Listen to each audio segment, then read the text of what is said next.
udah tinggal kita jaga aja gitu. Iya nggak? Kan mungkin teman-teman yang lain mencari nih, ya kan? Teman-teman lain masih mencari mungkin awalnya. Tapi Yupi ini kasusnya dikasih orang di depan mata, ya udah tinggal kita jaga. Urusan cinta mah belakangan ya. Bisa kayak jurusan itu. Oke? Oke, semangat Yupi. Siapa lagi nih yang kemarin konsulnya mengejutkan hasilnya atau pas finalisasinya mengejutkan? Siapa? Argen. Argen, iya Gen, gimana Gen? Kan pertama tuh asalnya mau ke UPI dua-duanya. Pendidikan sosiologi sama pendidikan bahasa Inggris. Nah, tapi kan grade-nya sama gitu, setara. Jadi gue dipindahin ke Untirta yang di Banten. Iya, Untirta. Ayah Argen orang mana? Bandung. Orang Bandung. Jadi jurusan satunya UPI. Jurusan satu UPI. Sosiologi. Yang keduanya Untirta. Keduanya Untirta sosiologi juga. Sosiologi juga. Tapi ini nggak tahu kayak gimana nanti kesananya. Apa bolak-balik naik bis atau diam di sana?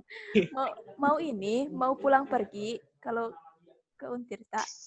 Kalau misalnya terima di Untirta. Kayaknya pulang pergi sih. Pulang pergi. Numpang di rumah Holid aja, Gen. Numpang di rumah Holid. Tuh, dikasih. Numpang di rumah Holid katanya. Tapi kalau ini sih, Gen, kan kakak orang sana ya? Ya. Orang Banten. Nggak Banten banget sih. Untirta mah di Serang, kan kakak mah di Tangerang. Tapi kalau teman kakak yang di sana, yang kuliah di Untirta, memang biaya hidupnya jauh lebih murah dibandingkan ke Rey. Jauh lebih murah dibandingkan Bandung sih. Betul Teh. Betul kan, Holid ya? Pasti. Jadi, di Banten. Iya. Kalau nanti teman kakak ada kok ngekosnya sebulan cuma 200. Wow. Iya, jauh ya. Paling 200 sampai 400. Kalau Argen gimana sama orang tua kalau di luar Bandung boleh? Atau gimana? Kalau kata papa sih boleh. Udah ada teman papa di sana, jadi bisa numpang. Tapi kata mama katanya jangan gimana weh. Kenapa atuh diribut? Mama yang kan aku teh pertama bilang, "Mah, ini mau ke Banten di Untirta. Awas loh, nanti di Banten mah banyak yang santet." Wih, bohong enggak. Emang suka gitu, suka dia bercandain. Pokoknya Banten, Sukabumi itu sok jadi sasaran, weh. Ilmu gitu. Apa datang ke sini aman kok, tenang. Aman. Dikira Hogwarts. Holid biasanya nyantet. Si Rey, temanku di Bandung mentok 400-an itu juga agak jauh, betul. Kalau di dekat UPI mah, aduh jarang banget yang kosan harganya sebulan 400, kalau bulanan malah jadi sejutaan. Kalau ngekosnya di Gerlong ya. Tapi kalau di Cipaku ada yang sebulan 400, tapi belum sama listrik, belum sama air. Kalau Cipaku kan agak jauh, bukan agak jauh ya. Kalau yang punya kendaraan sih oke, tapi kalau untuk cewek-cewek kayaknya menurut kakak sih kurang aman. Kalau buat cowok sih oke. Cipaku mah rada sepi ya. Tapi emang kalau kalian sukanya yang kayak yang apa sih? Sepi gitu buat belajar, sukanya yang damai-damai, boleh gitu di sana. Tapi kalau kakak sih lebih ke Gerlong aja kalau buat yang cewek. Atau ke Cilimus boleh. Cilimus juga sudah agak sepi sih, tapi lebih parah di Cipaku karena yang jualan makanan juga kurang di sana. Kalau di Gerlong kan setiap berapa senti itu udah ada tukang makanan ya. Tapi tergantung kalian sih, kalau kalian berani mah oke. Jadi gimana, Gen? Nyobain survival, Teh. Gimana, Lid? Nyobain survival, bertahan hidup. Survival, oke. Bisa. Aku juga, iya, apalagi laki-laki mah ya harus kuat. Perempuan juga harus sama-sama kuat. Itu aja, Gen, paling jangan khawatir. Tapi kalau mau pulang pergi juga Banten ke Bandung, kalau naik bis ini Gen, rada lama kata kakak mah. Mendingan nginep ya, jangan pulang pergi tuh. Capek, Gen.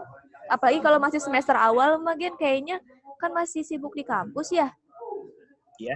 Mending kene ini ngekos aja, Kalau enggak Sini, biasanya kalau laki-laki suka joinan sama temennya jadi lebih murah gitu. Kontrak satu rumah bukan satu kamar. Iya. Semoga aja. Ya semoga masuknya UPI sih pilihan pertama. Iya benar, amin. Biar deket ya. Iya. Kak, di UPI gak ada asrama, Kak? Asrama ada, dormitory. Di Tuturi dekat Gimnas. Kalau Mahal nggak? itu ada. Kenapa? Mahal nggak Mahal asramanya? nggak? Kakak kurang tahu sih awalnya waktu kakak masuk ininya ya desus-desusnya asrama itu buat yang ini yang dari luar Jawa gitu. Tapi Emang nggak tahu iya sih. teh. Oh iya bener kan ya? Gimana sih Nah? Bener, orang ini juga ada di situ, terus asramanya masuk ke asrama UPI.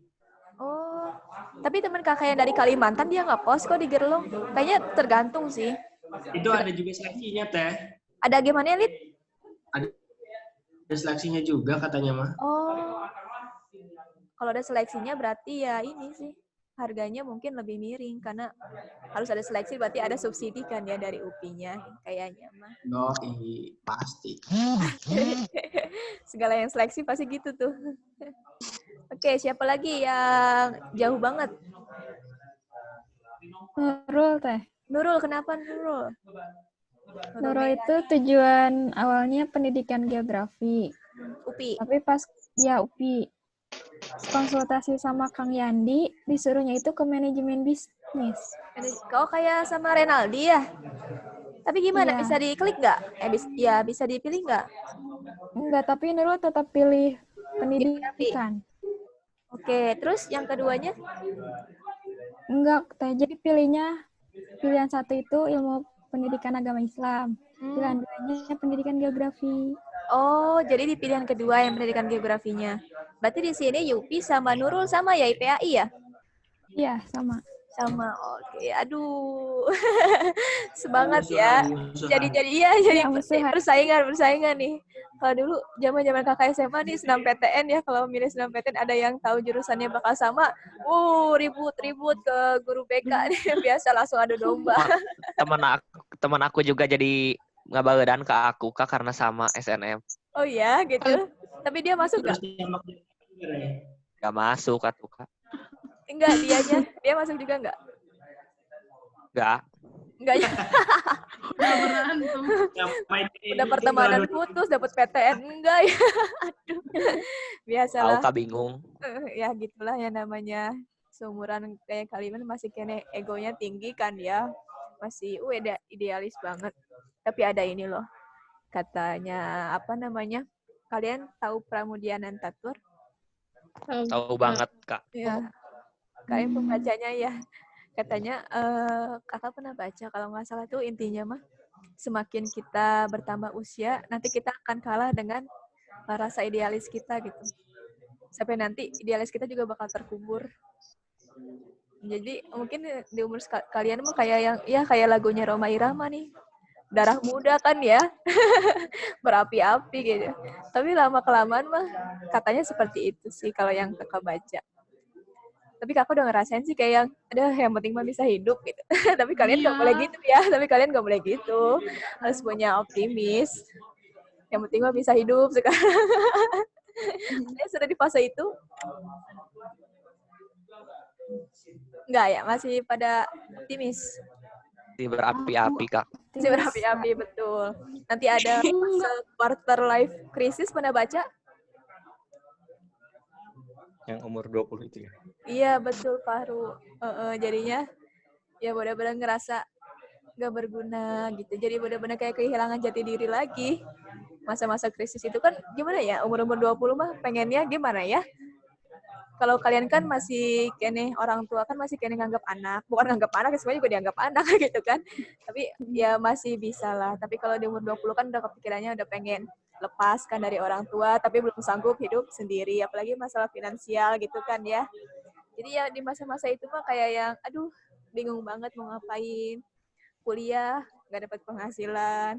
Kerja, nanti kuliah berantakan. Jadi ya gitulah masa. Ternyata emang ada udah di sana itu. Kenapa? Aku udah ada di fase itu. Udah ngerasain ya. Oke, di sini ada yang udah ngerasain kerja sambil sekolah nggak? Bukan kerja sih kayak yang mungkin hobi gitu, hobi main futsal. Jadi malam tiap Minggu atau Sabtu. Jadinya main futsal dijadikan pekerjaan gitu, dapat uang gitu. Ada nggak yang kayak gitu? Aku, Kak. Oh iya, Ray gimana, Ray? Raima di sekolah hobi dagang, Kak. Hobi dagang Kayak bagus. Yupi juga. Kadang keliling kelas dagangnya. Oh iya, bagus. Gimana ya, nggak usah malu sebenarnya. Ada kakak juga gitu sama semua dilakuin. Kau dari SD udah kenal uang, jadi rada susah. Dari jualan dari SD. Dari SD jualan mah jualan. Kalau orang tua ini kan yang nyuruh. Terus sama ini, kakakmu dulu kalau ada temen yang nggak bisa matematika gitu kan ya. Terus dia kebetulan orang kaya gitu. Kakak suruh datang ke rumah. Sini gitu. Kalau orang Tangerang mah ya gua lu kan ya. Sini gua ajarin. Tapi seminggu goceng ya kayak gitu. Lumayan dapat 4 orang. Waktu zaman SD seminggu 20.000 mah lumayan. Zaman kakak SD sih. Dulu mah 1.000 masih kenyang kene jajan. Tapi zaman kalian gimana? Udah nggak beda jauh sih kita mah. Kalian kelahiran berapa sih? 2001. 2001, 2002. Ada yang 2002. 2000 cukup jajan sehari, Kak, aku juga. Oh iya, berarti masih sama ya. Kan kakak juga 98. Nggak jauh beda. Kosong. Gimana? Beda-beda. 4 tahun. 4 tahun, heeh. Iya, berarti nggak beda jauh kan. Terus Jadi jualan sampai beli HP ini, Kak. Sampai kebeli apa? HP? Iya. Bagus, pada mandiri kene. Kakak juga dulu, pas SMP nari dulu mah. Sok udah kenal duit mah sok ngebolos wae sekolah teh, tapi dikejar sih ketertinggalannya gitu. Diomelin juga udah budek. Lumayan kan seminggu kadang 800 gitu. Buat ini ujung-ujungnya buat bayar sekolah lagi. Jadi misal si mama bayar SPP-nya, dan kalau kita kekurangan jajan pengen nongkrong sama teman dia pakai uang sendiri gitu kan. Sebenarnya mah ya menurut kakak sih nggak apa-apa asal kita tanggung jawab ke diri sendiri gitu. Iya. Yang penting kita ngatur. Ada yang sambil nge-grab nggak nih? Kakak sering nemuin nih sekarang yang laki-laki suka sambil nge-grab. Belum ada SIM, Teh. Gak ada SIM, Kak. Gak ada SIM. Oh iya. Kalian umur berapa? 17 kan? 18. 18. 18. 17. 18 lah ya, baru-baru ini ya berarti ya. 19. KTP aja baru jadi, Kak. Masih resi atau udah dapat belangkonya? Udah dapat, alhamdulillah. Udah dapat, alhamdulillah. Lagi-lagi kasus yang korupsi teh ya. KTP cuma dapat resinya doang. Aduh sedih banget, udah melecek itu dibawa-bawa mulu kan ya. Oke. Kalau siapa nih si Lila coba. Lila ibunya desainer ya? Bukan, ini punya bos. Punya apa? Ibunya tidur, punya bos. Punya bos. Oh, Lila sambil kerja. Iya, Teh. Jaga di mana? Salon? Penyewaan apa? Bukan salon. Bukan penyewaan, ya rias pengantin gitu. Oh. Cuma sekarang kan lagi ada corona, jadi agak jarang. Agak jarang, iya ya. Jadi sekarang akad aja ya kebanyakan yang nikah. Terus aku nggak pernah ikut sekarang. Di rumah aja. Oh, di rumah aja. Oke. Ya, soalnya diizinin sama bos sambil belajar gini. Belajar, bagus. Alhamdulillah ya bosnya baik. Berarti Lila jago nih riasnya. Tidak. Tidak. Aku cuma bagian angkat-angkat doang. Oh, Jago. gitu. Abdul Holid pengen dirias katanya. Ayo, Kalau Lila jago. Nanti kalau misalkan saya udah mau nikah baru. Rencana kapan, Lid? Kapan-kapan lah. Kalau sempet ya. Calonnya ada nggak? Ada. Bukannya sama Lila ya? Bukan. Apa sih cemburu aja. Pede. Aduh, dasar anak muda. Siapa lagi? Kalau Nurul kembarannya, oke nggak? Aman? Ajija, dong ini Ajija. Gimana Ajija, aman? Kenapa, Kak? Oh, ada. Kalau Ajija aman? Apanya? Kemarin hasil konsulnya. Alhamdulillah, sesuai sama keinginan sih, Kak. Alhamdulillah, pilihan 1, pilihan 2-nya sesuai. Mantap. Sebenarnya aku nggak sesuai loh, Teh. Lila kenapa? Aku kan pengennya di UB. Tapi nggak jadi, kata Teh Wadifah terlalu beresiko, makanya aku ke tetangganya. Tetangganya UM. UN. Iya, sedih tahu. Kan cita-citanya dari dulu ke UB. Masa nggak apa-apa deh. Oh, Angkaan. Nanti numpang foto di UB nggak apa-apa. iya kan bisa main-main sama Malang mah nggak apa-apa. Pacarnya nanti UB, Kak. Amin. Gitu, aduh. Amin Siap. langsung. Nggak pakai pikir panjang, langsung amin. Kakak juga kan gitu, dulu pengen di STP, terus ke UPI. Jadinya, ya nggak apa-apa, sering ngelewatin. Oh, ternyata Iya. bagusan UPI, ayo gedungnya. Kadang gitu, bisa jadi di pilihan jurusan Lila lebih bagus di UM daripada UB. Suatu saat kan bisa bergerak terus. Kayak yang kemarin kaget ya, shock nggak yang pada ngirimin, kakak juga shock sih. UPI jadi peringkat ketiga. Yang mana, Kak? Yang apa? Lihat, yang di Yap. itu, 6. yang di Kemenristek Dikti, kakak juga dikirim-kirimin. Terus rame ya di Twitter. Tapi nggak tahu dilihat dari apanya sih itu. Kayaknya dari peminat terbanyak deh, Kak. Oh iya, yang favorit itu, Kak. Iya, favorit SN atau SB gitu, Kak. Bukan yang favorit itunya, soalnya di rank itu ada Telkom University juga. 20 terbesar gitu Univ lah. terbaik gitu ya? Tapi via apanya? Dilihat dari apanya kakak nggak tahu kan, kadang ada yang dari webnya, ada dari jumlah penelitiannya gitu kan, berbeda-beda ya. Nah itu kemarin rame sih. ITB jauh banget kan, jadinya. Oh, berarti jumlah jurusan juga ngaruh, Kak. Soalnya UPI kan banyak banget, sedangkan ITB itu sedikit. Tapi biasanya setiap tahun mah selalu menjuarai UGM, UI sama ITB gitu ya. Paling UPI ya cuma di 9, 6 gitu kan. Malah kalah sama Teliu, sama BINUS suka kalah. Tapi kemarin mah nggak tahu dari apa ya, kakak juga nggak kayak yang bodo amat ranking universitas mah tidak mempengaruhi sumber daya kita ya. Kalau kitanya nggak oke, ada di UI juga ya sama aja, kita mah nggak oke, jadi cuma ke bawah alma mater aja kan. Tapi kalau walaupun kita oke di PTS atau PTN yang kurang oke, ya pasti skill kita kepake kok. Itu sih yang jadi prinsip kakak mah. Kuliah mah di mana aja yang penting kita oke gitu skillnya. Nih misalnya Lila kan pengennya di UB, tapi dapatnya kemarin di UM. Nah berarti Lila ya harus gimana ya, standarnya harus seperti anak UB gitu, karena kan standar anak UB di UM kan tidak apa-apa, jadi lebih baik gitu kan ya. Yang penting mah skill diri aja sih kalau kata kakak mah. Mau kuliah di mana aja. Dulu juga kakak nggak yang PTN banget, enggak lah gitu.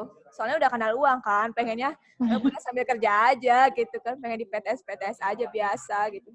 Cuma yang rezekinya di sini ya oke, ambil aja gitu. Bagus sih. Dulu cerita kakak juga sama kayak Lila, dari SMP pengen kuliahnya di Bandung biar adem, tapi nggak tahu universitasnya apa, kayaknya di Bandung doang. Biar adem gitu kan. Terus ya udah kesampaian ya, alhamdulillah sih. Tadinya kan pengen di UNJ biar dekat, disuruh orang tua mah ke UNJ, tapi karena ya kakak mah bukannya nurut banget ya kan ya, jadinya malah milihnya ke Bandung. UPI. Tapi untungnya masuk, kalau enggak mah aduh udah habis ini mah. Yang penting mah tanggung jawab aja ya ke diri kalian sendiri gitu. Pilihlah oke kan ya, nggak apa-apa ya. Oke. Yang penting kualitas dirinya ditingkatkan lagi. Dimanapun kuliah, asalkan kualitas kita oke, pasti kepake kok di dunia kerja. Skillnya yang dibutuhkan kan. Kan bisa jadi gini, misalnya ada yang kuliah di ITB, terus ngelamar jadi guru misal, atau di UB atau dimanapun lah yang jurusan-jurusan murni, kan bisa jadi skillnya juga kurang. Karena dia tidak mengerti dunia pendidikan. Untuk ilmu mungkin oke, tapi untuk cara mengajar mungkin mereka kalah dengan anak UNJ, mungkin dengan anak UNS, kan jadi seperti itu. Ya, jadi nggak usah inilah. Sekarang mah kita harus usaha aja, ngasih yang terbaik, dimanapun kita berada, asal kualitas diri kita yang ditingkatkan. Jangan sampai kita oke karena hanya kebawa nama alma mater, bukan karena kualitas diri kita. Malu nggak sih misalnya aku lulusan UI, pas di dunia kerja ditanya ini itu terus nggak bisa, kan malu banget ya. Pasti omongannya, ih masa anak UI begitu sih gitu. Oh gini kualitas anak UI, gini output lulusannya gitu kan. Jadi lebih baik kita kuliah di gimana ya? Nggak lebih baik juga sih, walaupun kita kuliah di tempat yang biasa, Yang penting kualitas diri kita bagus banget, pasti juga bakal mengangkat nama ini, nama kampus kita gitu. Itu sih dari kakak. Oke, tadi Ajijah mah nggak apa-apa ya. Kalau Ashfira, Lurus-lurus aja, Kak. lurus-lurus aja, berarti sesuai ya dengan apa yang dimau. Mantap. Tinggal dilanjutkan, difokuskan ya. Oke, sudah semua. Ada yang bermasalah? Ada yang ingin menyampaikan kemarin hasil konsulnya? Apa, Lid?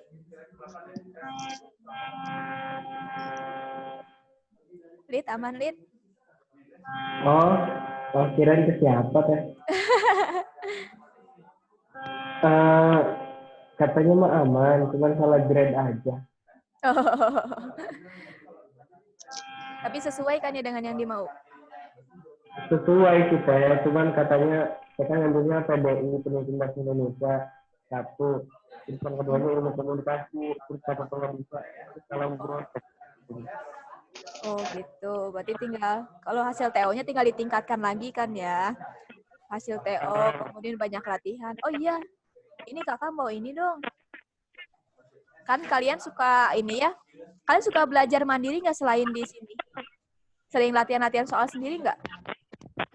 Cari-cari di internet gitu. Nyari sering Kak, tapi suka terlantar. Oke, nanti untuk pertemuan sesi dengan kakak selanjutnya bisa kita pakai tuh soal-soal dari kalian ya. Karena kan gini ya, kalau menurut kakak bahasa Indonesia itu kalian pasti ilmunya sudah dapat lah ya. Kalian cuma tinggal mendalami kayak di kalimat efektif. Kalau gagasan utama mah sudah tahu kan gagasan utama yang berarti ya itu pokoknya gagasannya adanya di awal atau di akhir. Paling itu kan sudah tahu. Tinggal kalian kan lebih banyak berlatih, kemudian tips-tipsnya kan. Kalau tips gagasan utama, kemarin masih ingat nggak tips mencari gagasan utama? Lihat awal sama akhir paragraf, Kak. Iya, lihat awal dan akhir paragraf. Kemudian untuk lebih memudahkannya, kita harus menentukan kalimat utamanya kan. Nah, karena kalimat utama itu kan adanya kalimat utama itu kan mengandung gagasan utama dan topik. Jadi kalau kita sudah menemukan kalimat utama itu akan lebih mudah untuk mencari gagasan utamanya. Nah itu sekarang kita lebih ke tips-tipsnya aja kan ya. Kalau materi mah kakak yakin kalian juga cuma sekilas-sekilas pasti kalian ingat. Jadi untuk gagasan utama kakak kasih tips. Gimana Nurul? Ajijah? Aku masih agak kebalik-kebalik nih, Kak. Kan di bahasa Inggris juga ada main idea sama topik. Sebenarnya yang lebih luas itu tuh topik atau main idea sih, Kak? Topik. Ya nggak sih? Kalau main idea itu kayak gagasan utama kan? Iya. Gagasan pokok kan? Berarti kalau kita ini kan ke bahasa Indonesia nih, masih ingat tidak yang ini? White kakak share screen. Masih ingat gak kakak pernah ngomong kalau topik misalnya ada apa nih? Ada satu teks, kemudian berisi 5 paragraf. Nah, topiknya ada berapa? Topiknya ada 1. Topiknya ada 1, betul. Tapi yang tadi teks tadi nih, ada satu wacana, isinya 5 paragraf. Berarti gagasan utamanya ada berapa? 5. Ada 5. Ada 5. Gitu. Kalau di bahasa Inggris gimana? Tapi kalau berarti cara nyarinya sama kayak bahasa Inggris ya, Kak. Kalau bahasa Inggris kemana kata Miss Firda, kalau topik itu yang paling singkat, terus nggak ada predikatnya, jadi subjek aja. Itu bisa di bahasa Indonesia kayak gitu juga nggak, Kak? Bisa. Jadi sebenarnya topik itu kan yang kakak pernah jelaskan subjek, ya kan? Kakak pernah menjelaskan topik itu subjek apa yang dibahas di dalam teks. Jadi kalau Miss Firda bilangnya tidak perlu menggunakan predikat, boleh, bisa. Tapi bahasa Indonesia biasanya paling 2 kata gitu kan ya. Itu bisa kalau misalnya kalian ini sih oke untuk pembelajaran fungsi kata yang di kalimat efektif. Kalian tahu bagaimana cara mencari subjek, predikat, objek, keterangan, itu bisa dipakai. Tapi kalau kakak sih gini aja, kan topik itu kan subjek yang dibahas di dalam teks. Berarti sebenarnya dia tuh mengangkat tema apa gitu. Nih, kakak kan kasih nih. Subjek yang dibahas dalam sebuah teks. Misalnya ada teks tentang penyakit ya, penyakitnya diare. Nah, berarti topiknya tentang diare gitu. Subjeknya yang dibahas intinya berarti dia membahas tentang diare. Nah, kalau gagasan utamanya gimana? Ya lihat dulu paragrafnya ada berapa. Misalnya ada 3. Maka gagasan utamanya ada 3. Nah, pasti di gagasan utama itu tiap paragraf berbeda-beda. Bisa jadi yang pertama, gagasan utamanya mengenai ini pengenalan tentang diare. Kan ingat, struktur teks ada apa aja? Orientasi, komplikasi, Resolusi. konklusi. betul. Nah, jadi kan kalau strukturnya seperti itu, orientasi, komplikasi, resolusi, pasti gagasan utama juga tidak jauh berbeda dengan struktur itu. Misalnya, paragraf pertamanya orientasi, pasti pengenalan tentang penyakit diare, apa itu diare, sumbernya dari mana, gitu kan ya. Kemudian komplikasinya, kalau komplikasi berarti kan masalahnya. Berarti apa yang menyebabkan diare bisa menjadi gagasan utama di paragraf kedua. Kemudian kebiasaan yang dapat bukan menimbulkan ya, yang kebiasaan yang bisa membuat kita terkena diare bisa di paragraf ketiga. Kemudian resolusi berarti apa? Kesimpulan, penyelesaian ya, penyelesaian masalah. Nah, tinggal kita taruh gagasan utamanya apa? Cara-cara agar terhindar dari diare, kita bisa kan? Kemudian solusinya kalau terkena diare pakai obat apa atau harus dibawa ke rumah sakit dan sebagainya. Nah, itu lebih mudah untuk mencari gagasan utama. Kalau kakak sih lebih sukanya kalau gagasan utama itu bisa dilihat dari kalimat utama. Nah, seperti ini. Jadi kalau kalian sudah menemukan kalimat utamanya, pasti mengandung gagasan utama di sana. Karena kalimat-kalimat yang lain kan hanya berfungsi sebagai penjelas ya. Ya enggak? Iya, Kak. Ya, itu jadinya ya oke saja kalau kalian sudah berhasil menemukan kalimat utama, maka gagasan utamanya akan lebih mudah. Nah, topiknya juga akan lebih mudah ditemukan. Sebenarnya menentukan topik itu ya secara keumuman, sedangkan gagasan utama itu harus sesuai dengan paragraf yang dikandungnya. Kan kalian jarang sekali menemukan topik pada paragraf 2, gitu kan jarang ya. Karena topik itu memang keseluruhan isi teksnya. Coba nanti kalau di bahasa Inggris, kalian tanyakan lagi ke Miss Firda, apakah sama gitu dengan yang kakak jelaskan. Tapi kalau kata Miss apa? Lebih luas topik atau main idea? Topik. Berarti sama kan ya? Intinya mah sama. Karena bahasa Inggris dan bahasa Indonesia kan sama-sama wacana kan ya? Iya, Wacana. Orientasi juga mungkin dari bahasa serapan, bahasa Inggris orientation kan, complication dan resolution. Sama sebenarnya. Cara-cara buat bahasa Inggris bisa dipakai ke bahasa Indonesia ya, kayak skill scanning gitu. Bisa, kecuali grammarnya ya berbeda, karena bentukan katanya berbeda. Jadi gini, kalau ilmu bahasa itu kan sedaikna ya, kalau bahasa Sundanya, Sunda kasarnya mah semaunya pengguna bahasa kan ya. Jadinya bahasa itu juga menggambarkan pola pikir penggunanya. Ngerti nggak? Bahasa itu sebenarnya bisa menggambarkan pola pikir penggunanya. Jadi gini, contohnya orang Indonesia itu budayanya budaya kurang disiplin gitu. Kita sebutnya sebagai yang ngaret lah ya, suka ngaret. Nah, itu juga berpengaruh di pola bahasanya. Coba, kalau di bahasa Inggris ada kalimat-kalimat, apa sih namanya, verb yang ini loh, yang future tense. Oh, tenses. Ya, tenses. Nah, tenses itu kan menunjukkan waktu kan ya? Iya. Setiap waktu pasti berbeda kan ya penggunaan bahasanya. Nah, itu menggambarkan pola pikiran penggunanya. Kalau di bahasa Inggris, mungkin di daerah-daerah sana kan orangnya lebih disiplin. Kalau dia jam 7, ya berarti datang jam 7 gitu. Kalau di Indonesia, ya tensesnya, apakah kita pernah membedakan misalnya tenses kalau menggunakan kata pagi, kemudian aturan untuk menggunakan kata siang gitu kan, aturan untuk menggunakan kata sore, kita mah oke-oke aja, nanti ketemunya pada isya, jamnya jam berapa nggak tahu, subuh juga pada isya kan. Nah itu iya, jadi bahasa itu bisa menggambarkan pola pikiran atau kebudayaan penggunanya.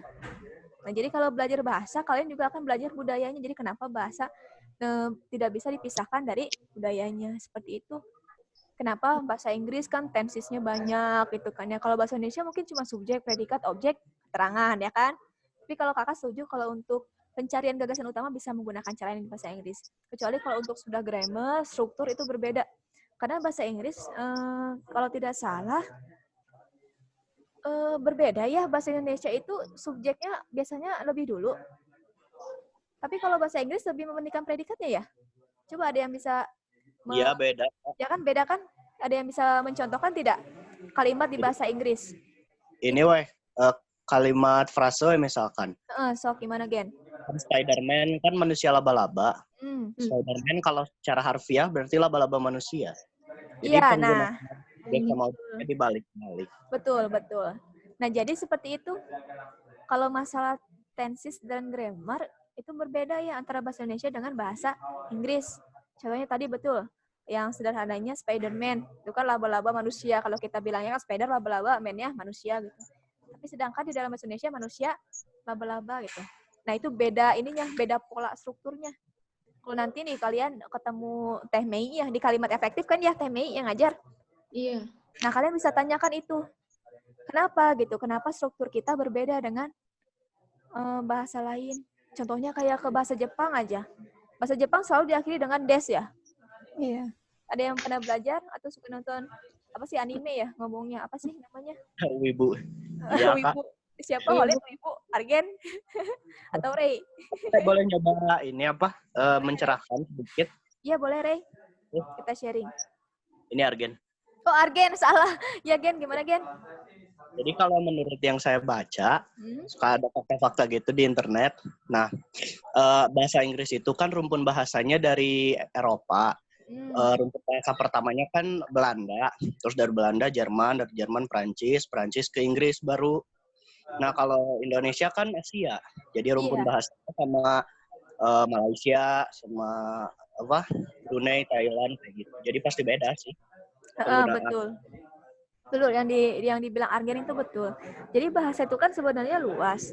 Nah, bahasa itu kenapa kita banyak serapan ya? Karena kan kita manusia sering berhubungan dengan orang luar. Kita banyak menyerap kan ya. Misalnya kayak yang Arab kan dulu banyak pedagang Arab yang ke sini. Ya kan? Iya. Pasti kita juga untuk berkomunikasinya menggunakan bahasa yang disetujui gitu kan. Antara kita yang menyerap atau nanti mereka yang menyerap. Kayak contohnya bahasa Indonesia kan ada durian. Di bahasa Inggris tidak ada kan? Mungkin di Inggris tidak mengenal durian gitu. Mungkin mengenal tapi impor kan. Makanya dia yang menyerap bahasa kita gitu. Itu bahasa. Betul yang dibilang Argen, kalau dilihat dari rumpunnya juga kita berbeda dengan bahasa Inggris. Nah, selain itu bahasa juga pokoknya banyak menggambarkan pola pikiran, kayak pola pikiran, kebudayaan. Nah, terus gini, ada yang lebih ekstrim lagi, bicara bahwa apa yang kita ucapkan itu adalah menunjukkan jati diri kita. Atau apa yang ada di pikiran kita. Contohnya, misalnya kalian sering bicara kasar, ya berarti memang jati diri kalian tuh kasar gitu. Kayak, yang lebih ekstrim lagi dosen kakak bilang katanya yang suka ngomong kasar, itu tidak berpendidikan katanya. Kalau kakak sih tidak setuju ya, walaupun memang benar ada teorinya bahwa bahasa itu menggambarkan pola pikiran, menggambarkan kebudayaan, kemudian menggambarkan jati diri seorang pengucapnya. Tapi kalau disangkutkan dengan ilmu lain ya, ilmu bahasa kan nyambung juga ke sosiologi, ke psikologi. Jadi banyak kan ya. Kalau disambungkan ke sosiologinya, sebenarnya bahasa kasar itu kan tidak ada. Itu kan hanya stereotip ya. Itu nilai rasa bahasa. Nah, kakak kemarin katanya sempat dengar cerita nih. Di kelas apa ya, ada yang bertanya bahasa kasar tuh awalnya dari mana gitu. Di kelas kalian Di bukan? kelas ini. Kelas ini. Jawabannya apa? Siapa yang nanya? Yang jawab Kang Adi, gak jelas. Enggak jelas, Kang Adi. Tapi bagus pertanyaannya, dari siapa ini? Argen, bagus Argen. Jadi gini, bahasa itu yang seperti kakak pernah bilang ya, di kelas kalian pernah bilang nggak? Bahasa itu tidak ada yang benar, tidak ada yang salah. Hanya ada yang baku dan tidak baku. Ya.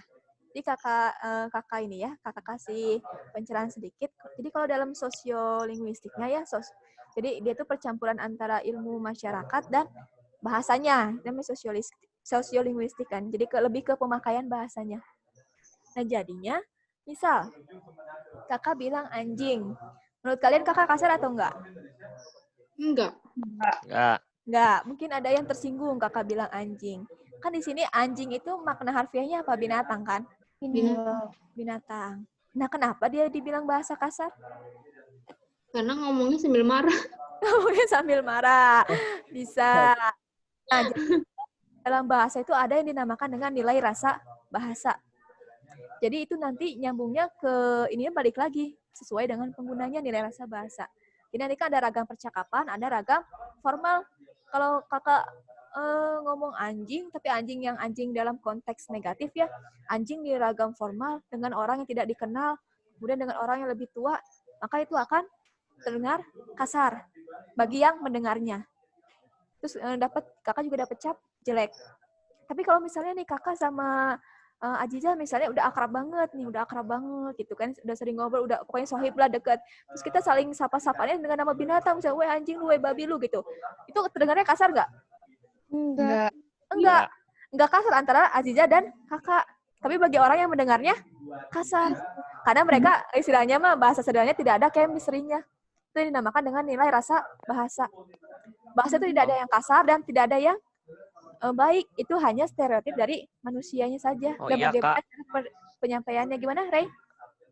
Di bahasa Sunda juga kan goblok itu sering dibilang kasar. Tapi kalau kata orang zaman dulu mah sebenarnya goblok itu artinya gak kasar, malah longgar artinya itu. Mungkin karena stigmanya udah kasar, jadi ya dianggap kasar terus. Iya, betul. Ya, ini kalau belajar bahasa sebenarnya menarik ya. Jadinya seperti itu, betul. Itu yang dinamakan dengan nilai rasa bahasa. Jadi salah banget, kakak sangat menentang ya kalau bahasa lu gue itu bahasa kasar. Bukan, itu bahasa daerah. Bahasa Betawi. Mungkin kalian yang dari Bandung kan kebiasaan aku kamu. Terus ngedenger yang gua lu kaget kan, apalagi dengan logatnya yang ngegas gitu kan, yang ngegas. Itu kan bahasa Betawi awalnya. Itu bukan bahasa kasar. Kasar itu hanya stereotip. Makanya kakak nggak pernah bilang, kamu kasar banget bahasanya. Ya mungkin memang dia seperti itu dengan temannya. Asalkan kalian tahu konteks pemakaiannya, itu tidak akan menjadi masalah gitu. Nah, kakak juga suka bingung nih. Misalnya kakak ngomong gua lu di Bandung dibilangnya kasar. Tapi orang Bandung ngomong anjing, sia gitu-gitu. Kenapa nggak kasar gitu kan? Ya kan? Ya itu kan. Itu nilai nilai rasa bahasa. Jadi nggak bisa. Mungkin kemarin dicontohkan oleh pengajar yang lainnya mungkin karena dia kan asli sini kan ya, asli Bandung gitu. Kemudian bagi dia gua lu itu kasar. Contohnya gue lu bukan kalau nggak salah kakak dengar. Iya deh kayaknya. Lupa Kak. Ya, jadi sebenarnya kita tidak bisa bilang bahwa bahasa itu kasar atau tidak. Karena kan asal-usul bahasa itu banyak. Kemudian kata-kata bangsat juga bagi kalian kan kasar gitu. Padahal bangsat artinya apa? Anak kecil. Binatang. Iya, anak apa sih? Binatang, bangsatnya binatang artinya. Jadi yang bagi kalian kasar gitu kan ya sudah dapat stigma kasar itu bangsat itu binatang yang kagak salah apa-apa, kalian bilang kasar gitu. Dan kadang aja nggak tahu kan bentuknya gimana kan ya, kakak juga nggak tahu bentuk binatang yang bangsat itu kayak gimana gitu. Cuman karena dipakainya mungkin konteksnya seperti itu, jadi dia dapat stigmanya seperti itu yang dinamakan dengan nilai rasa bahasa. Ini apa? Halo? Gimana, Rey? Siapa? Argen ya? Ya. Jadinya ini apa? Kalau misalkan yang kayak gitu teh stigma ke masyarakatnya jadi aneh gitu. Jadi kata-kata itu teh tabu, kayak misalkan saya lagi ini misalkan ngejak main keponakan. Terus kan masih kecil ya. Terus ada orang tuanya di sebelahnya teh. Terus ada ini apa? Ada anjing atau enggak? Kalau lagi liatin video di internet, terus ada anjing, harus ngomongnya teh gogok. Beda dipikir anjing mah anjing. Berarti tinggal ngomong santai. Iya, betul. Jadi Jadi gitu ya, memang kita kan budayanya itu budaya-budaya sangat ketimuran ya kan. Jadi apa-apa tuh pakainya perasaan. Ngomong anjing guguk, kenalin nama kucing meong, kan namanya gitu kan ya. Nah sebenarnya kalau untuk selama dia masih kecil kan dia kan butuh kognitifnya harus terus berkembang.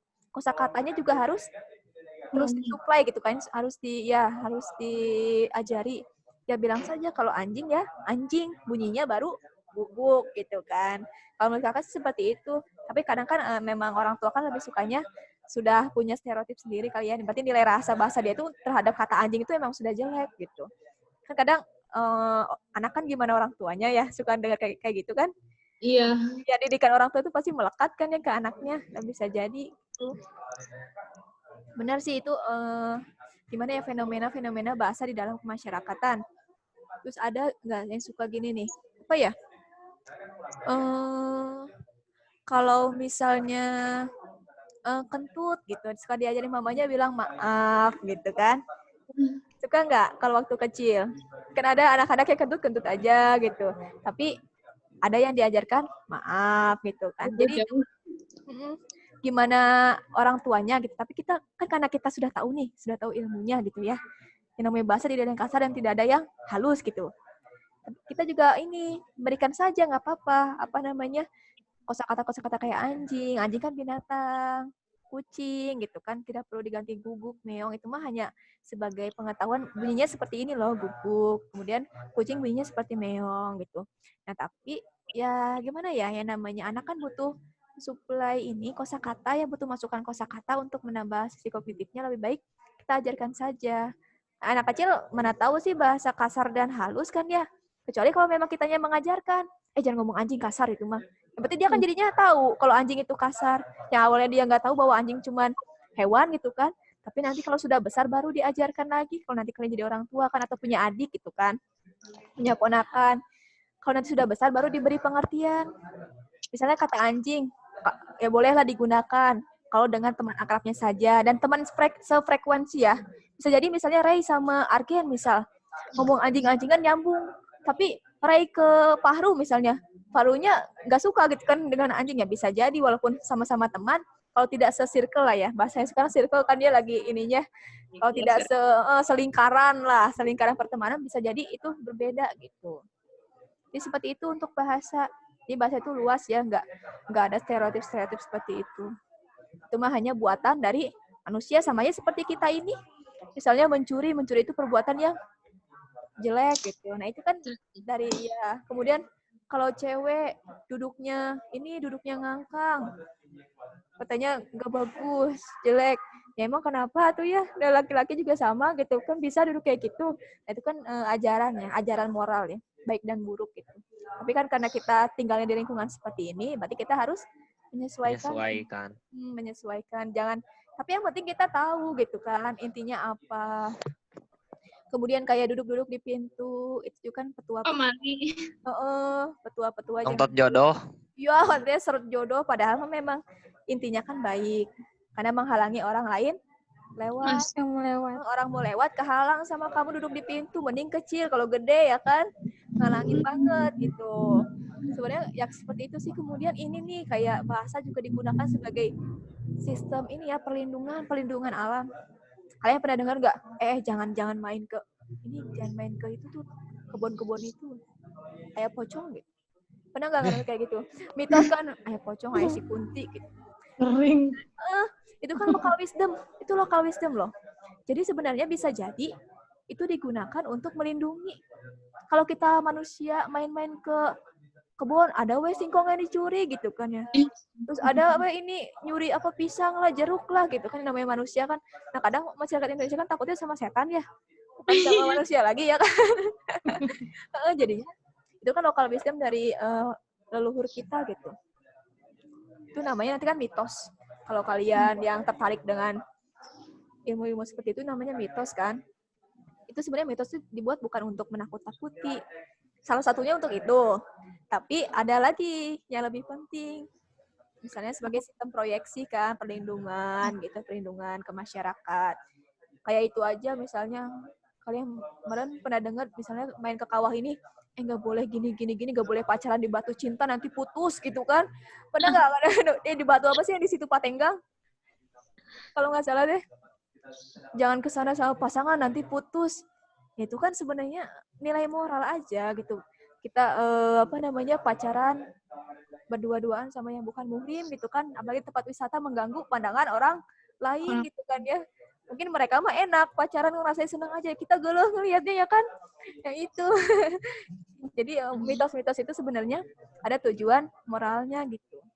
Itu kalau kalian belajar sastra banyak di dalam kayak mantra-mantra juga. Tapi kalian mantra tadi yang Argen ya Gen ya, sama siapa tadi yang orang Banten? Kalian. Kalian Oh, katanya mantra ini ya ilmu hitam yang jelek-jelek yang dikenalnya ya. Padahal ya kakak juga belajar mantra, kan kakak sastra ya. Belajar mantra di dalamnya banyak loh ramuan obat-obatan. Kemudian cara menyembuhkan zaman dahulu. Dia survive kayak gimana gitu. Orang-orang zaman dulu survive kayak gimana. Kalau kita kan enak. Sakit tinggal ke apotek. Di Alfa gak ada kan ya bodrek gitu banyak. Jangan kena Alfa di warung depan gak ada. Amin.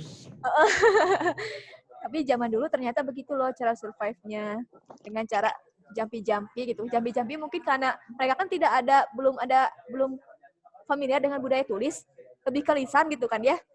Jadi kan kalau lisan kan sekalinya diucapkan mudah lupa.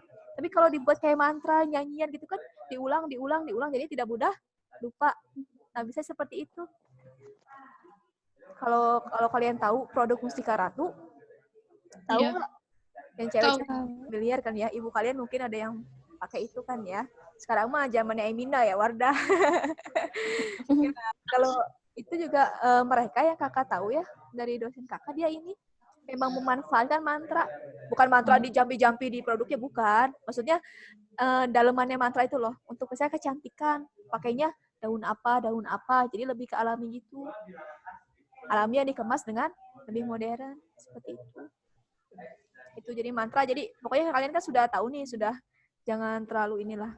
Jadi hidup mah jangan hitam putih teing gitu. Ada harus paham hitam putih, tapi kalian harus berdiri di tengahnya. Ada saatnya kita memilih putih, ada saatnya kita juga tidak tertutup dengan yang namanya hitam. Ya. Kalau kalian ada mental block misalnya, kudu putih. Kalian nggak akan tahu gitu. Ternyata hitam itu diciptakan ada manfaatnya. Ya kan? Kalau kalian punya mental block kayak begitu. Jadi kita mah hidup di tengah-tengah saja. Kita harus tahu hitam, harus tahu putih. Tapi misalnya yang putih itu baik, yang hitam itu jelek. Ya kalian kan tahu nih perbedaannya yang baik dan yang jelek. Silakan kalian jalani hidup yang baik. Tapi jangan memungkiri bahwa hitam itu ada gitu. Hitam itu diciptakan dan ada pelajarannya bagi kita. Gitu. Jangan punya mental block lah, itu susah banget kalau kata kakak. Kalau punya mental block kayak gitu. Oke, untuk gagasan utama. Kak, mau nanya gagasan utama. Boleh, Rey. Kan ada pertanyaan misalkan gagasan utama atau ide pokok teks tersebut, sedangkan si paragrafnya teh ada 2, ada 3, itu teh digabungin atau yang paling inti aja yang dipilih? Oh, sebenarnya kakak jarang sih menemukan misalnya gagasan utama, tapi paragrafnya ada 2 gitu kan ya? Iya.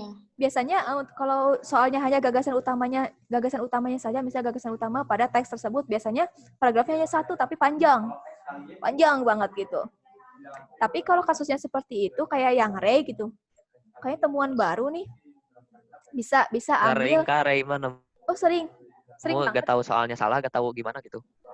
Sering lumayan. Oh Nah, berarti kalau gitu teh kan karena gak tahu teori jadi bingung banget kok gini sih. Akhirnya jadi nyampur aduk antara topik sama gagasan utama, soalnya jadi ya gitu Kak. Oke, bagus pertanyaannya. Nah, bisa saja kalau seperti itu kita ambil jalan tengahnya saja. Jadi tidak apa-apa gagasan utamanya bercampur dengan topik. Tapi nanti pasti ada perbedaan. Kalau topik kan biasanya lebih singkat ya bahasanya. Paling cuma 2-3 kata. Tapi kalau gagasan utama mungkin akan lebih panjang katanya gitu.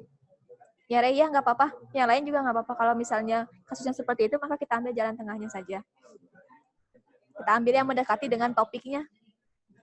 Kalau topik mungkin nanti akan cuman misalnya topiknya tentang banjir atau tentang kesehatan atau tentang longsor atau tentang bencana alam. Tapi kalau gagasan utama mungkin nanti bisa lebih panjang, misalnya banjir menyebabkan kerusakan gitu di lingkungan atau ya gitulah. Berarti nggak masuk kakak? Kurang jelas Kak? Paham Kak. Paham, oke. Kak mau nanya itu. Ya, Jijah.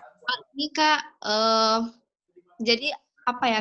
Kan suka ada kesalahan ya. Jadi misalnya di teks ini terdapat kesalahan, ada kesalahan ejaan, istilah, kesalahan makna, kesalahan yang gitu-gitu tuh bedanya apa sih? Oke, bagus pertanyaannya. Jadi gini, Kalau kesalahan tanda baca, maka yang dipakai titik, koma, yang gitu-gitu ya. Yang tanda-tanda bacanya. Oke. Kalau kesalahan tanda baca. Tanda baca ya. Tapi di pilihannya cuma ada ejaan, diksi, makna, istilah. Ejaan, diksi, makna, Istilah. istilah. Oke, gini. Kalau misalnya memang suka kadang ada soal yang tercampur antara ejaan dan tanda baca, tapi kakak sebenarnya tidak setuju kalau tanda baca itu disatukan dengan ejaan ya. Tapi kadang masyarakat kumuh itu nanti kalau bicara tentang ejaan malah masuknya ke tanda baca gitu. Kalau misalnya seperti itu yang kasusnya Nurul Azizah, nggak apa-apa, berarti ejaannya kesalahan tanda baca dimasukkan ke kategori ejaan. Kan? Kalau kata kakak, tanda baca itu yang seperti titik, koma gitu kan ya. Kalau ejaan itu lebih ke ininya pembentukan katanya. Ejaannya gitu. Misalnya misalnya penulisan kata menggunakan.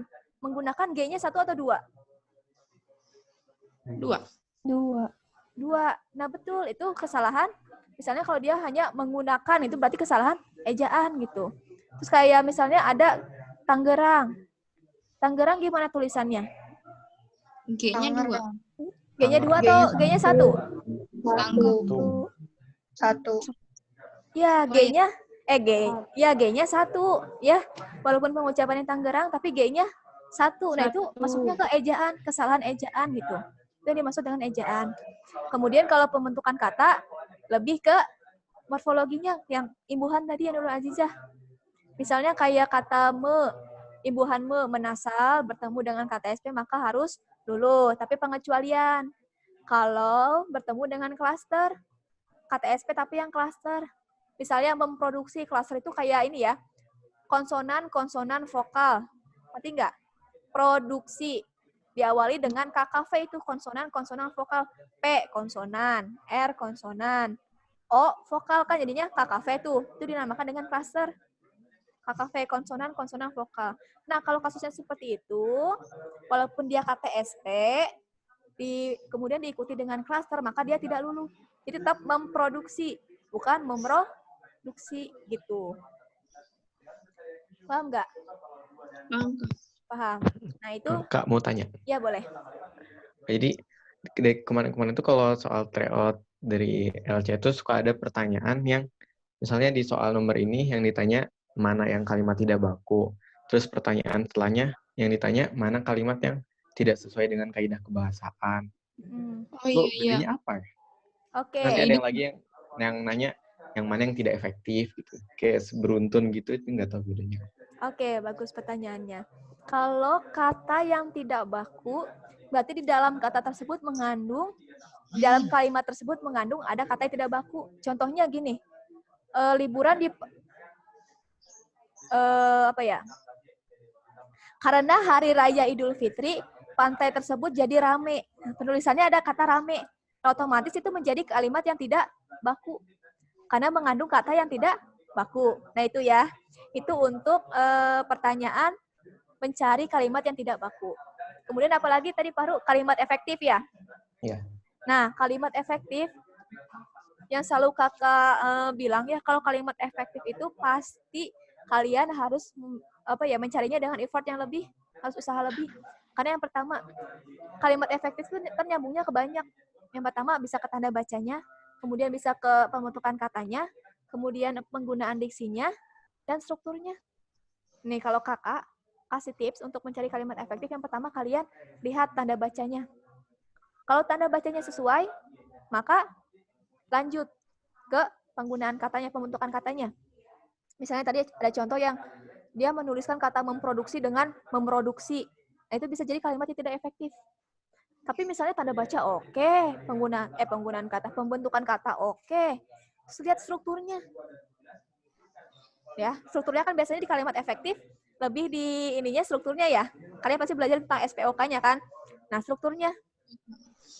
Lihat, apabila dia menggunakan verba yang harus ada objeknya, maka harus ada objeknya. Tapi kalau tidak, boleh tidak menggunakan objek, maka itu tidak masalah. Misalnya saya makan gitu. Saya makan kan tidak perlu menggunakan objek. Ya kan? Saya makan gitu. Nah, kemudian Kalau ketiga-tiganya benar, berarti maknanya contohnya kayak gini nih. Kepada Bapak Fahru, waktu dan tempat kami silakan. Nah, jadi yang disilakan waktu dan tempatnya atau Bapak Fahrunya. Ya kan? Maknanya bias kan? Kepada Bapak Fahru, waktu dan tempat kami persilakan. Nah, itu juga tidak efektif. Tidak efektif dari segi apa? Struktur dan juga maknanya. Seharusnya seperti apa? Kepada Bapak Fahru, kami persilakan saja gitu ya. Tidak perlu waktu dan tempat kami persilakan ya. Berarti yang dipersilakan waktu dan tempatnya. Itu logika berbahasa gitu. Itu untuk kalimat efektif. Memang usahanya harus lebih ya kalau untuk mencari kalimat yang efektif. Kalau imbuhan masuk diksi atau apa? Imbuhan itu ke pembentukan kata. Yang tadi misalnya menasah. Kalau diksi itu penggunaan kata. Kalau kesalahan imbuhan itu jadinya nantinya ngejawab jawaban apa? Menjawab jawaban yang ini, yang kata-kata yang sudah diimbuhan. Diberi keimbuhan. Contohnya kayak yang tadi memproduksi, misalnya bermain, berenang. Nah, itu nanti kalian fokusnya ke kata-kata yang sudah diberi imbuhan. Itu bentukan kata. Kalau diksi itu nanti masuknya ke maknanya. Makna kata yang sudah diberi imbuhan. Atau kata dasarnya. Contohnya gini, kayak bermain, main, memainkan, dimainkan, bermain. Nah, itu maknanya berbeda. Yang namanya diksi kan pemilihan kata ya. Nah, lebih cocok ini enggak? Lebih cocok. Misalnya ada kalimat Andi bermain bola. Kalau Andi dimainkan bola, salah diksi enggak? Salah banget. Ya kan?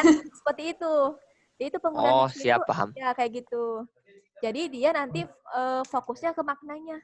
Bisa jadi kata yang digunakan itu maknanya tidak sesuai dengan konteksnya. Itu untuk penggunaan diksi.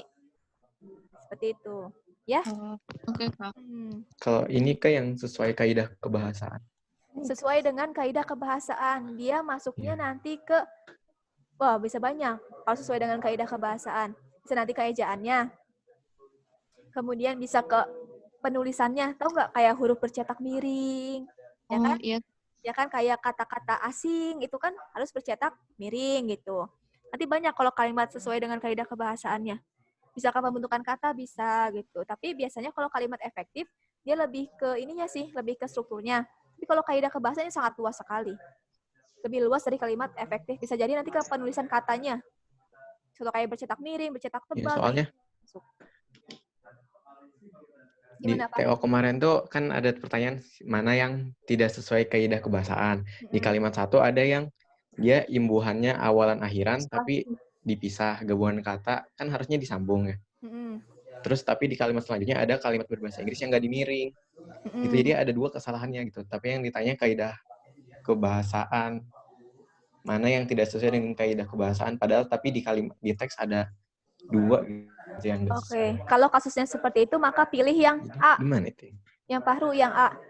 Yang ejaannya. Apa sih yang pembentukan katanya? Yang tadi menggunakan menggunakan imbuhan tapi dipisah. Pilih yang itu. Ya. Karena kan kaidah kebahasaan. Kalau yang itu berarti pilih yang itu. Kalau jawabannya itu. Ada kedua-duanya. Tapi kalau misalnya jawaban yang A tadi Fahru tidak ada, maka pilih yang ini, yang cetak miring, yang tidak bercetak miring ya.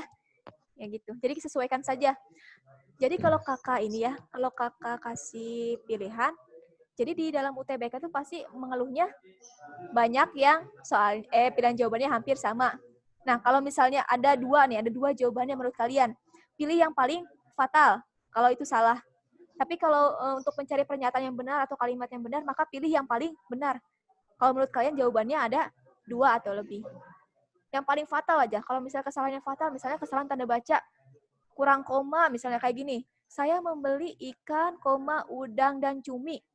Nah, itu kan bisa jadi 2 makna ya. Bisa dia udang dan cumi itu memang belinya di satu tempat gitu.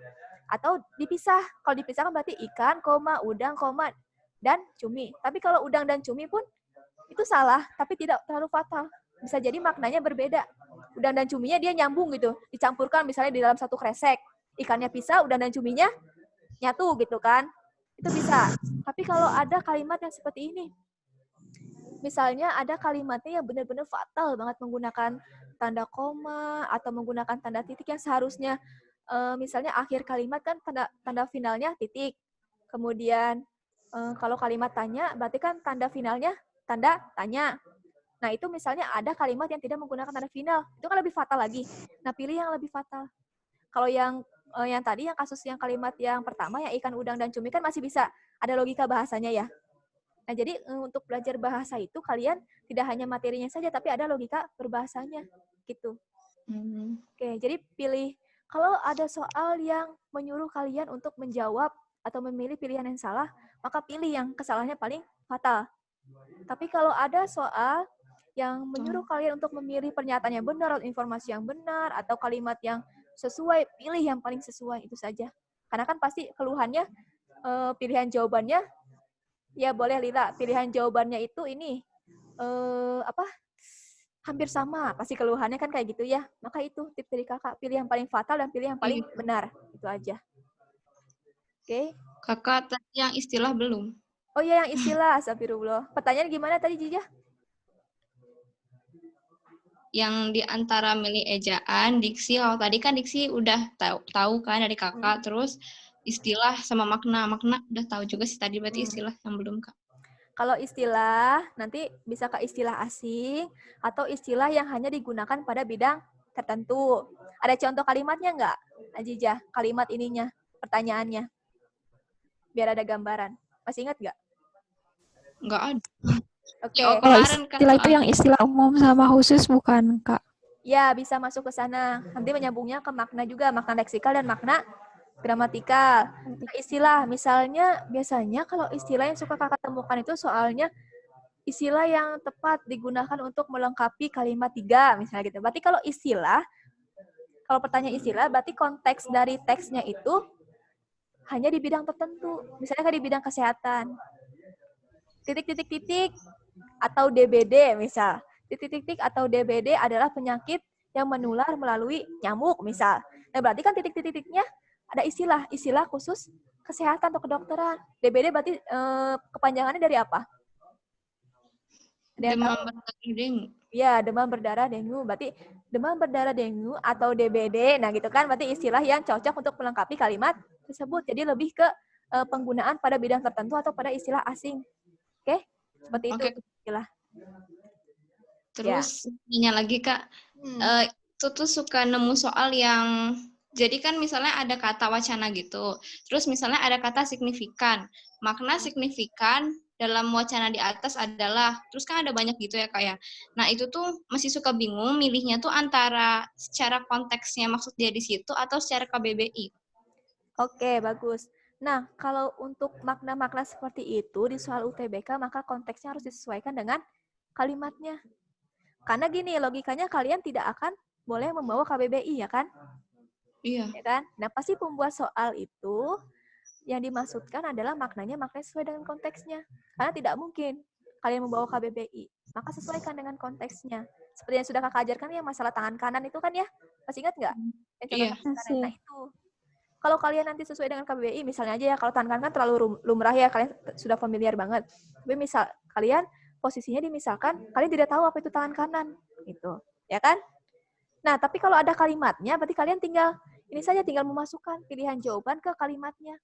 Yang kira-kira sesuai itu yang mana gitu. Itu nanti harus melibatkan logika bahasa. Lebih ke ini ya, kontekstual ya. Makna gramatikal ya, gramatikal atau kontekstual. Oke. Karena akan sangat susah untuk kita membawa KBBI. Pasti nanti kalian malah dikeluarkan ya, tidak bisa ikut UTBK ketahuan bawa KBBI. Oke, apa lagi? Perbedaan fakta sama pengetahuan apa, Kak? Fakta dan pengetahuan. Fakta sudah dibuktikan secara ilmiah? Hah? Nggak, jadi gimana? Kemarin itu kan ada soal, terus ditanyain ini makna apa, wacananya termasuk dalam apa gitu kan. Nah udah gitu ada pilihan pengetahuan sama fakta. Nah di situ aku bingung gitu. Oke, kakak tanya, fakta sudah dibuktikan secara ilmiah? Belum? Sudah. Udah? Ya, fakta itu sudah ya, sudah ada pembuktiannya. maupun ilmiah ataupun bukti-bukti tertulis ya.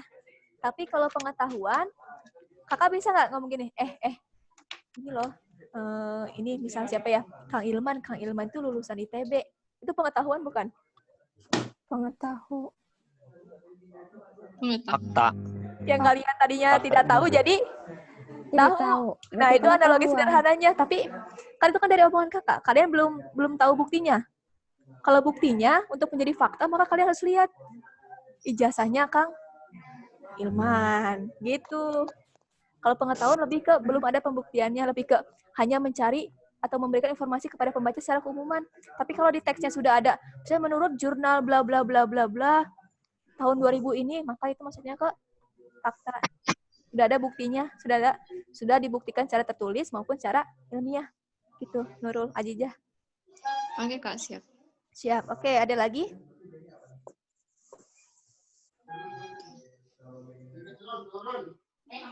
Kalau tidak ada, ini kan waktunya tinggal 10 menit. Kita bisa lanjut ke post-test nggak?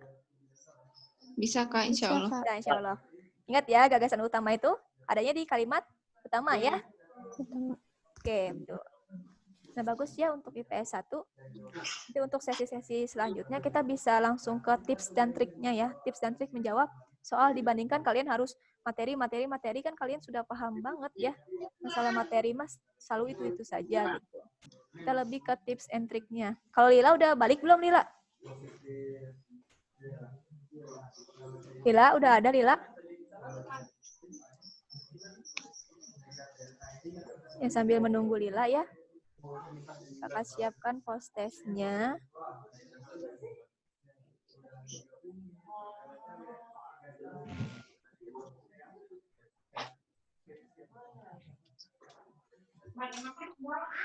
Bisa ya di quizzes ya. Dah, itu kodenya. Yang kesulitan join, kakak kasih linknya juga.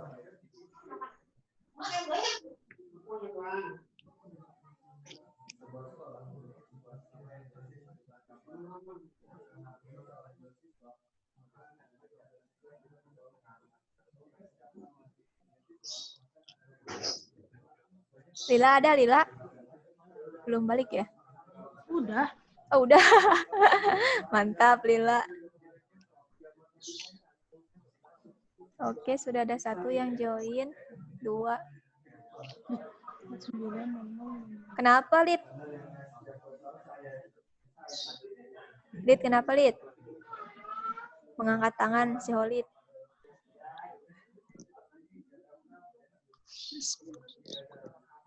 Oke, Lila sudah. Ashfira.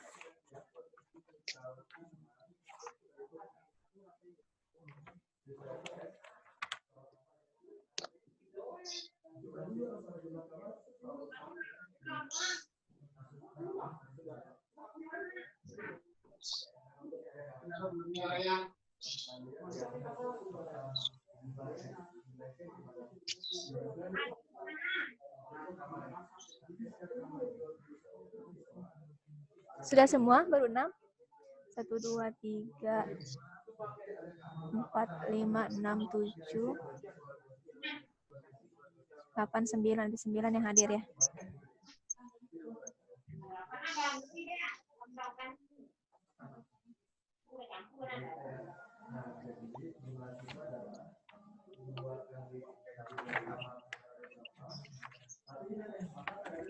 Kak, Ya. oh yang aku nggak bisa mengakses game ini ya. Oh iya? Wait. Kakak share linknya ya.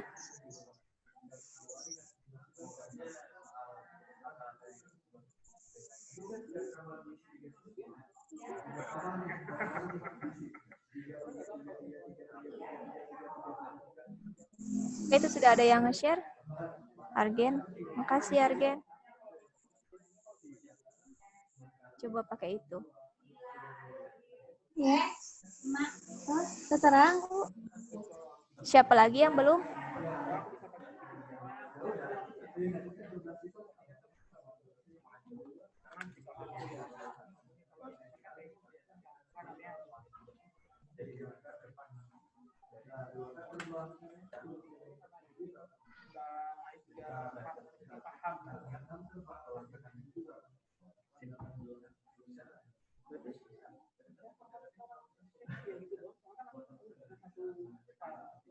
Khalid belum. Oke.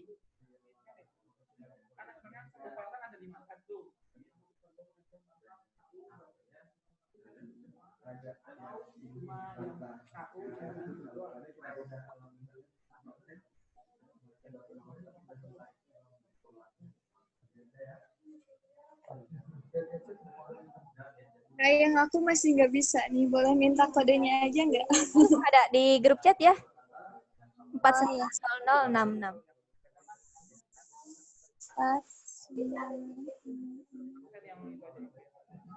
Oke, tinggal satu lagi ya.